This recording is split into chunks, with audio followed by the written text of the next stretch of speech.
Whilst I was at a trade show making videos about memory on GigaDevice booth, one demo really caught my eye. It was a GD32 microcontroller controlling a brushless DC motor. A single MCU operating a screen, buttons, taking current measurements through multiple ADCs, but most importantly for the motor, generating a three-phase sinusoidal PWM signal. There's a lot of 32-bit MCUs on the market at the moment, so why would anyone want to care about this one? The short answer is manufacturability, and we're going to be talking more about that later. Joining me today in the studio is FAE of GigaDevice, Tian Peng. Let's go find out some more. Tian Peng, thank you very much for joining me in the studio today. Yeah, thank you for inviting me to Elias. Of course. Now, I met you in India at Electronica India, and we filmed some stuff on the GigaDevice booth. I want to know a little bit more about the demo that you were showing. What was the demo doing? Okay, so the demo that we show during the exhibition is actually a motor control demo. It was using a BLDC demo. So this is the main board that is controlling the motors. Cool. So this one is using a three-phase algorithms, and also it could be used as a sensor or sensorless algorithm to detect the rotor positions, and also it comes with a rich features of human machine interfaces, like for example the display and also the knobs to control the different modes and also different speed of the motors. So this will be targeting for the industrial motors and also the home appliances consumers applications which require a motors. Nice. By the way, that is a really good-looking PCB. What BLDC motors, right? They're sort of all the rave at the moment. Brushless DC, and I'm seeing them in e-scooters. I'm seeing them in e-bikes and more applications. What is required to run a BLDC motor? Okay, so to run a BLDC motor, fundamentally we require at least three channels of timers, so that will to drive the three-phase motor, and also you will require maybe some sensors to do the rotor positionings, and also on the MCU you will maybe require some ADC channels, at least one or up to three, to do the current sensing as a sensorless method to detect the rotor positions.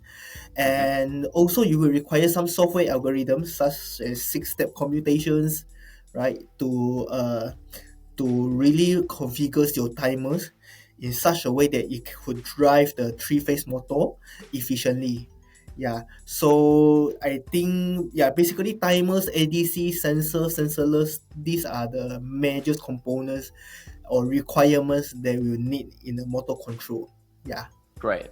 Because at the BLDC motor, essentially you need three phases of full sinusoidal voltage, right? And to do this on your board, you've got 6 FETs there that are modulating a PWM signal that is coming from your microcontroller, which is generating 3 sine waves, 60 degrees out of phase each.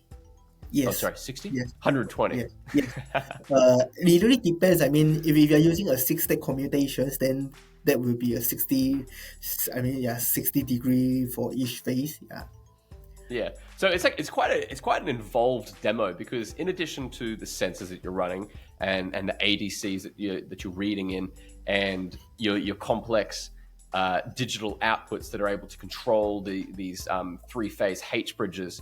In addition to that, you're also running a screen, right? So it's a pretty involved demo. Why was this demo the best demo to show off what the GD32 is capable of? So these demos, right, usually come with rich features of human-machine interface. So for example, the display and knobs that I mentioned just now, and it's also could be it could be integrated with different MCU. For example, in GD32, there are F3, F4 series. They're using M4 ARM Cortex M4 core.